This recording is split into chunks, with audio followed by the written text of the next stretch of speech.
Sponsored by Life Care Hospital and Research Center. Best treatment facility available. Address Janta College Road. में disturb करोगे नेता? ले चलो इसको। बताइए बात समझ रहे हैं ना? चल पहुंच तू बता। ना होली का महापर्व नहीं सर, एक मिनट नहीं, कोई होली में तो हमने उनसे अनुमति ली थी। समझे? चलो बात करो, थाने पे बात करो। कोई बात नहीं, चल रहे ना। एपीएसयू के कुलगुरु पर बड़ा आरोप, होली को पाश्चात्य संस्कृति बताया। बुधवार को अवधेश प्रताप सिंह विश्वविद्यालय में उस वक्त हंगामे की स्थिति निर्मित हो गई जब कुछ छात्र नेता विश्वविद्यालय के कुलगुरु का घेराव करने पहुंचे और नारेबाजी करने लगे। इसी बीच मौके पर पहुंची रीवा शहर के विश्वविद्यालय एवं अन्य थानों की पुलिस पहुंची और अमन सिंह बघेल सहित अन्य लोगों को हिरासत में ले ली। हालांकि आरोप यह है कि अमन बघेल के अलावा 3 अन्य लोग भी होली मिलन समारोह के आयोजन में शामिल थे, लेकिन उन 3 के खिलाफ पुलिस ने कोई कार्रवाई नहीं की। लेकिन बुधवार को छात्र नेता अमन सिंह बघेल को घसीटती हुई ले गई। आरोप है कि वे बड़े संगठनों से ताल्लुकात रखते हैं, इसलिए पुलिस ने कोई कार्रवाई नहीं की। छात्र नेता अमन सिंह बघेल ने कुलगुरु पर बड़ा आरोप लगाया है। कहा है कि कुलगुरु ने होली को पाश्चात्य सभ्यता का परिचायक कहा है कि Holi is a western culture not Indian culture. ये आरोप विश्वविद्यालय के छात्र अमन सिंह बघेल ने विश्वविद्यालय के कुलगुरु पर लगाए हैं। छात्र श्री बघेल का कहना है कि वह हर वर्ष की तरह इस वर्ष भी होली मिलन समारोह आयोजित किया गया था। इसके लिए उसके द्वारा विश्वविद्यालय प्रबंधन से अनुमति भी ली गई थी। आयोजित कार्यक्रम में जब कुलपति को वह बुलाने गया, छात्र शक्ति अमन सिंह बघेल के नेतृत्व में कुलगुरु का घेराव किए कि मौके पर विश्वविद्यालय थाना एवं अन्य थानों का पुलिस बल पहुंचा, जहां से अमन सिंह बघेल को गिरफ्तार कर थाने ले गई। वहीं विश्वविद्यालय थाना प्रभारी हितेंद्र नाथ शर्मा ने बताया कि कार्यक्रम के लिए अनुमति नहीं ली गई थी। फिलहाल छात्र नेताओं और थाना प्रभारी ने क्या कुछ कहा, आप भी सुनिए। क्या वजह है? आज अवधेश प्रताप सिंह विश्वविद्यालय में हम समस्त छात्र शक्ति, अवधेश प्रताप सिंह के अलग अलग विभाग के छात्र शक्ति इसलिए उपस्थित हुए हैं क्योंकि हमने पूर्व में 10 मार्च को अवधेश प्रताप सिंह विश्वविद्यालय के स्वर्ण जयंती पार्क में एक होली मिलन समारोह जो हिंदू धर्म का महापर्व है उस त्यौहार का आयोजन किया था, जिसकी पूर्व अनुमति हमने विश्वविद्यालय प्रशासन से पूर्व में प्राप्त की थी। तत्पश्चात हमने इस महापर्व का आयोजन किया था।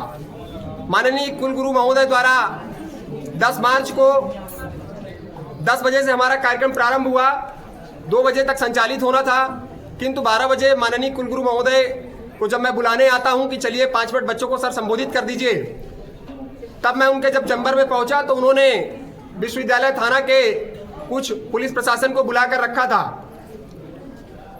उन्होंने मुझे डराया धमकाया। उन्होंने मुझे कहा, mister Aman Singh Baghel, Holi is a not Indian culture, Holi is a western culture. मैं सुन के स्तब्ध रह गया कि एक विश्वविद्यालय के माननीय मुखिया ऐसा कह रहे हैं कि Holi is a western culture, पाश्चात्य संस्कृति हो गई है। तब मैंने उनसे तुरंत, चूंकि मैं विधि का लॉ का स्टूडेंट हूं, तो मैंने तुरंत उनसे पूछा कि सर, भारतीय संविधान के अनुसार तो होली महापर्व जो है हिंदू संस्कृति के अंतर्गत आता है, भारत का महापर्व है, भारतीय संविधान ने इसकी आजादी दी है भारत के लोगों को मनाने की, फिर ये क्यों आप ऐसा कह रहे हैं? उनके पास कोई जवाब नहीं। उन्होंने कहा, ज्यादा तर्क कुतर्क करोगे तो एक कलम चलाकर तुम्हारा जीवन समाप्त कर देंगे मिस्टर अमन सिंह बघेल। इसके बाद पुलिस प्रशासन की धमकी देकर मुझे बाहर भेज दिया। मैं कार्यक्रम स्थल पर पहुंचा।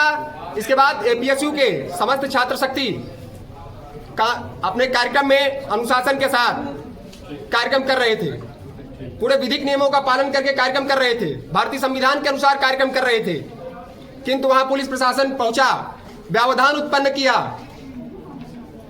छात्रों ने मुझे बताया, मैंने अपने वक्तव्य के माध्यम से विश्वविद्यालय के जो थाना के लोग थे मैंने उनको समझाया, मैंने उनको परमिशन लेटर दिखाया। उन्होंने भी इस बात को समझा कि इसमें विश्वविद्यालय प्रशासन दोषी है। उन्होंने हमारी सहायता की उस समय। तत्पश्चात कुछ समय बाद माननीय कुलगुरु महोदय द्वारा कुछ शिक्षकों को मेरे बीच भेजा गया। उन शिक्षकों ने छात्रों को ले जाने के लिए जबरदस्ती कोशिश की कि नहीं, चलिए चलिए अपने अपने विभाग में चलिए, लेकिन छात्रों ने शिक्षकों के साथ भी जाने से मना कर दिया क्योंकि वो उनका हिंदू धर्म था, उनका महापर्व था, तो उन्होंने मनाया। कुछ देर बाद मेरे जानकारी में संज्ञान में टीचरों के माध्यम से आता है कि बगल में लाइब्रेरी सेंटर में परीक्षाएं संचालित होने वाली थी। किंतु उसके पूर्व 25 फरवरी को 15 दिवस पूर्व जब मैंने परमिशन ली थी तो इस प्रकार की कोई जानकारी मेरे संज्ञान में नहीं आई थी। और जब जानकारी मेरे संज्ञान में आई तो 1 बजे से उक्त परीक्षा संचालित होने वाली थी। 12 बज के कुछ मिनट में मेरे पास इसकी जानकारी आई, मेरे पास उसका तथ्य है, प्रमाण है। मैं वीडियो में बोल रहा हूं कि अभी विश्वविद्यालय के प्रशासन के अधिकारियों द्वारा मुझे सूचित किया गया है कि बगल में लाइब्रेरी सेंटर में परीक्षा संचालित होने वाली है, अतः मैं उक्त कार्यक्रम को यहीं पर समाप्ति की घोषणा करता हूं। मैंने कार्यक्रम समाप्त भी कर दिया, विश्वविद्यालय प्रशासन को, पुलिस प्रशासन को, सभी को मैंने सूचित भी कर दिया। तत्पश्चात भी चूंकि मैं किसी संगठन का, किसी पार्टी का व्यक्ति नहीं हूं, मैं छात्रों की सेवा करता हूं, 4 साल से छात्रों की सेवा करता आ रहा हूं। और एक एपीएस विश्वविद्यालय नहीं, रीवा संभाग के जो छात्र आते हैं तो हमसे मिलते हैं, बताते हैं भैया ऐसा यहाँ पैसा लेते हैं, यहाँ ऐसा करते हैं, हमको प्रताड़ित करते हैं, तो मैं आगे आता हूं और छात्रों की सहायता करता हूं। यह पीड़ा मुझे लगी। मैं कोई व्यक्तिगत मेरी राजनीति चमकाने के लिए मैं ऐसा प्रयास नहीं कर रहा हूं। तत्पश्चात क्या हुआ कि मेरे म्यूजिक सिस्टम को जो डीजे था उसको जब्त कर लिया गया। डीजे जब्त करने के बाद मुझे यह बताया गया कि आप आयोजक हैं, आप आइए, आप डीजे छुड़ाइए। मैं विश्वविद्यालय थाने पहुंचा, चूंकि काफी देर हो चुकी थी तो माननीय थाना प्रभारी महोदय नहीं मिले थे।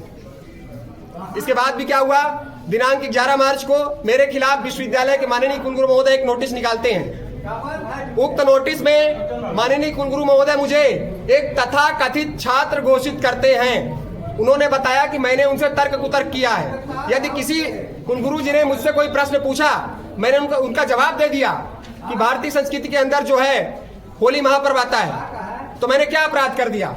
अगर मैं एपीएस विश्वविद्यालय सहित संभाग के समस्त छात्रों की सहायता करता हूं, निस्वार्थ सहायता करता हूं, बिना कोई पैसा लिए, बिना कोई लोन, कोई लालच, किसी प्रकार से, बिना कहीं लाभ के, तो क्या इसलिए मुझे दबाया जा रहा है? क्या किसी मैं संगठन के बैनर तले काम नहीं कर रहा हूं?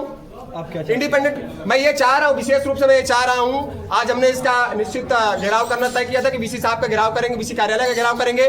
हम बीसी सर से स्पष्टीकरण मांगेंगे कि यदि कोई अपना हिंदू धर्म महापर्व मना रहा है तो वो एक तथाकथित छात्र कैसे हो गया। किंतु कल थाना प्रभारी, सर 2 मिनट, छात्र हैं, खड़े हैं, मैं इनकी बात कर रहा हूँ, ठीक है? क्या है, कल थाना प्रभारी विश्वविद्यालय द्वारा मुझे फोन आया माननीय हितेंद्र नाथ सर द्वारा। माननीय हितेंद्र नाथ सर के पहला ही शब्द में ये था माननीय हितेंद्र नाथ सर के कि कल तुम्हारा अंतिम दिन होगा। मैंने पूछा सर से क्यों, ऐसा कोई प्रेशर है? उन्होंने कहा कोई प्रेशर नहीं है, मैं अपना पुलिस प्रशासन का पालन कर रहा हूं। तो मैंने कहा पुलिस प्रशासन के पालन के अंतर्गत ये नहीं आता है। इस प्रकार से किसी छात्र को, आम छात्र को धमकाया नहीं जा सकता है। मैं एक प्रतिनिधि को मुझे धमकाया इस प्रकार से जा रहा है तो छात्र क्या करेगा? आज हम यहाँ पर एकत्रित हुए हैं और हम विश्वविद्यालय के माननीय मुखिया से पूछना चाहेंगे कि आप बताइए कि उक्त त्योहार में क्या समस्या थी आपको? क्यों आपने एक तथाकथित छात्र घोषित किया? हिंदू महापर्व को जो है पाश्चात्य संस्कृति, वेस्टर्न कल्चर आपने क्यों बताया? मेरी मांग यही है कि माननीय कुलगुरु महोदय इस पर स्पष्टीकरण देंगे और जो उन्होंने नोटिस निकाला है अपनी गलती मान के उस नोटिस को वापस लेंगे। एक्चुअल में विश्वविद्यालय कैंपस है, यहाँ पे बहुत सारे धर्म और जाति के लोग पढ़ाई करते हैं। ये शिक्षा का मंदिर कहलाता है। यहाँ पर एक दिन सूचना मिली कि कुछ विद्यार्थी लोग होली मना रहे हैं। वो तारीख थी 10 तारीख, होली एक्चुअल में 14 तारीख को थी। कोई भी त्यौहार आप कभी भी नहीं मना सकते हैं। यहाँ बहुत सारे बच्चे पढ़ने वाले हैं, क्लासेस लगे होते हैं, परीक्षाओं का समय चल रहा है। लोग यहाँ आकर के, घरों से आकर के बैठ करके यहाँ एकांत में अध्ययन करते हैं। उस बीच में यदि डीजे बजेगा या कोई धर्म का उत्सव मनाया जाएगा, ये धर्म के उत्सव मनाने की जगह नहीं है और ना ही किसी तरह से संगठन के कार्यक्रमों की जगह है। ठीक है, यदि किसी को संगठन करना है, कोई आंदोलन, धरना प्रदर्शन करना है, उसमें प्रशासकीय नीतियां हैं कि उसकी पूर्व से अनुमति ली जाए, एसडीएम महोदय के यहाँ से अनुमति ली जाए, थाना को सूचना दी जाए। यदि आप ऐसा नहीं करेंगे तो चूंकि ये सार्वजनिक जगह नहीं है, ये शिक्षा की जगह है, यहाँ पे डीजे बजेगा, निश्चित तौर पे कार्रवाई होगी। हमने डीजे पे कार्रवाई किया है, डीजे की जब्ती किया है।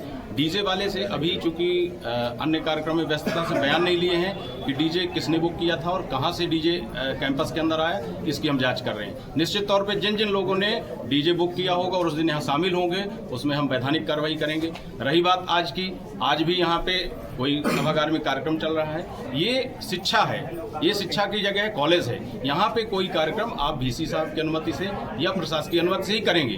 क्यों? क्योंकि विद्यार्थी घरों से यहाँ पढ़ने आते हैं। बहुत सारे विद्यार्थी किसी तरह से अपना जीवन यापन करके उनके माता पिता उनको पढ़ाई कराते हैं, लेकिन कुछ ऐसे तत्वों के कारण, ऐसे संगठनवाज लोगों के कारण उनकी पढ़ाइयाँ प्रभावित होती हैं। हमने इनको व्यक्तिगत रूप से समझाया था कि यदि आप कोई कार्यक्रम करना तो मुझे परमिशन की सूचना अवश्य देना, लेकिन हम बाहर इनसे बात कर रहे थे और ये अंदर आकर के पुनः प्रदर्शन का प्रयास किए हैं। अभी हम वीसी साहब से पूछेंगे कि क्या कोई अनुमति ली गई है। क्योंकि जब परीक्षाएं चल रही हों, क्लासेस चल रही हों, ऐसे में कोई किसी का संवैधानिक अधिकार शिक्षा का है, उसका हनन नहीं कर सकता। हम अभी इसमें कार्रवाई करेंगे आगे, और यदि ये कोई आरोप लगाते हैं, इनका कहना ठीक है, उसकी जांच होगी और जांच के बाद पूरी वैधानिक कार्रवाई होगी।